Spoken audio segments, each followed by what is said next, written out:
Selamat siang. Hari ini saya ingin berbagi ilmu dan pengalaman. Apa yang saya sampaikan ini saya dapat dari almarhum opa saya, kakek saya. Opa saya itu pensiunan anggota TNI Angkatan Darat, ya, pensiunan tentara Angkatan Darat, perwira menengah. Lalu ketika dia pensiun, dia dikaryakan di perkebunan teh di daerah Jawa Barat. Ya, beliau diutus untuk mengikuti kursus di Institut Pertanian Bogor.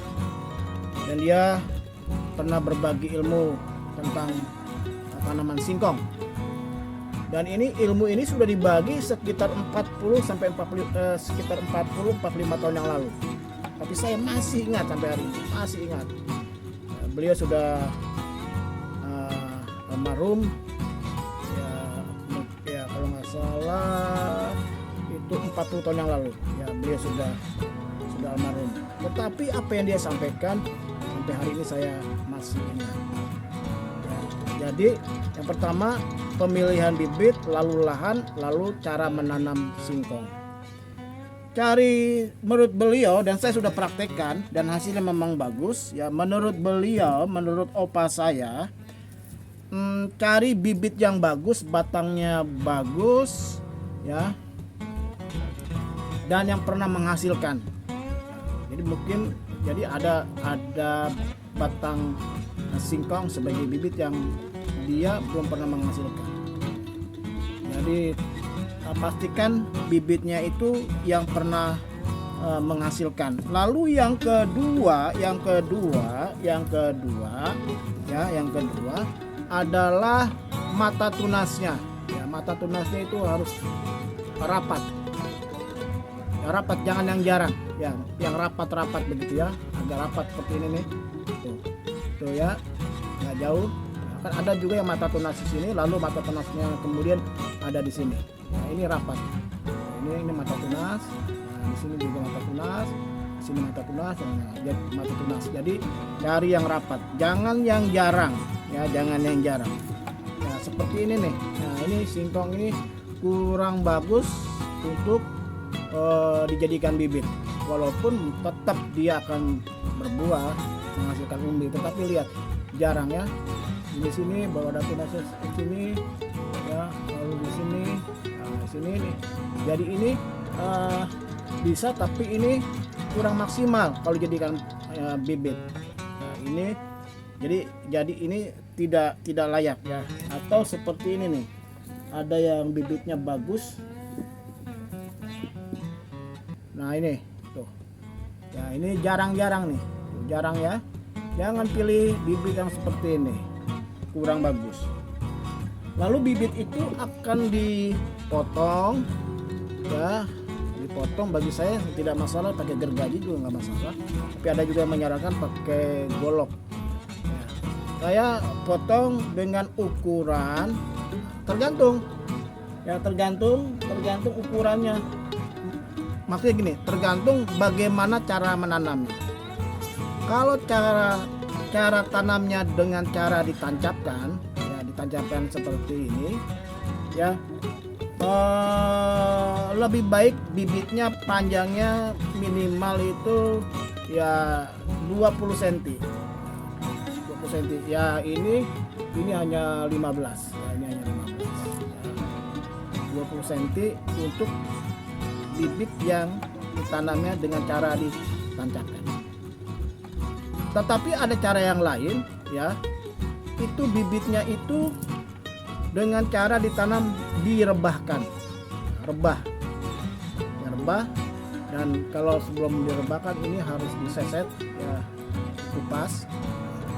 Ini akan menghasilkan lebih banyak ya, secara direbahkan. Ini kan sudah dikupas nih. Nah, dari bagian inilah yang akan tumbuh akar dan kemudian akan jadi umbi. Ini ya 10 sampai 12 cm. 10 sampai 12 cm untuk bibit yang direbahkan. Kalau bibit untuk yang ditancapkan ya, yang ditancapkan ini ya itu panjangnya kita pilih sekitar 20 cm cukup.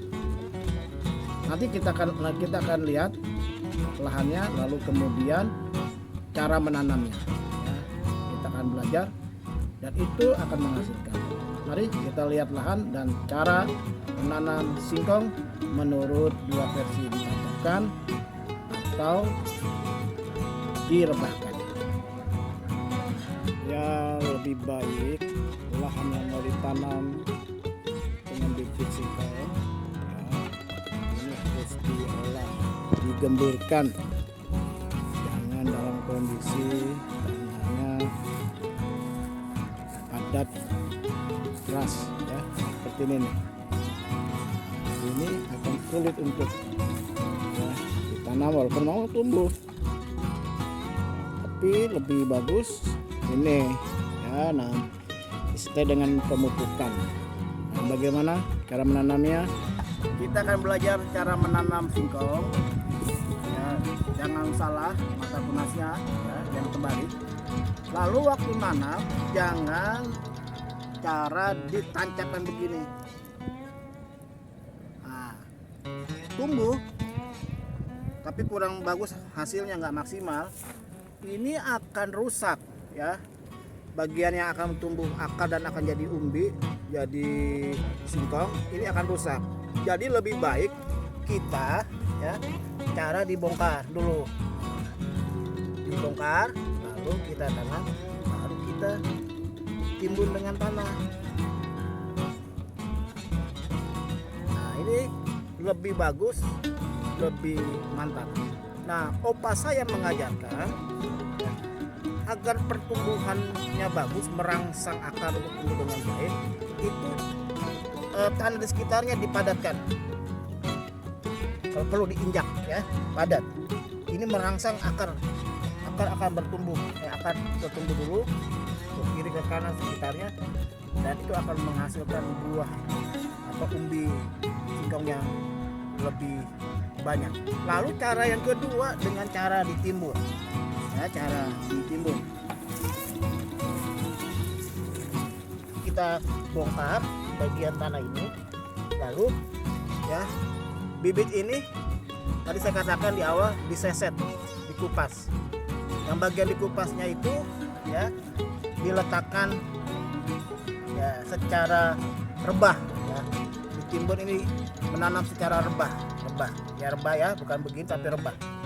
Bagian yang dikupas diseset itu berada di bawah, baru kita timbun dengan tanah sekitar 5-10 cm ya. Nanti kita akan lihat hasilnya 1 bulan lagi akan saya buat secara khusus. Sekian apa yang saya ingin sampaikan, mulai memilih bibit, lahan, dan cara menanamnya. Itu yang diajarkan oleh kakek saya, opa saya 40 tahun yang lalu. Salam dari saya di Ladang.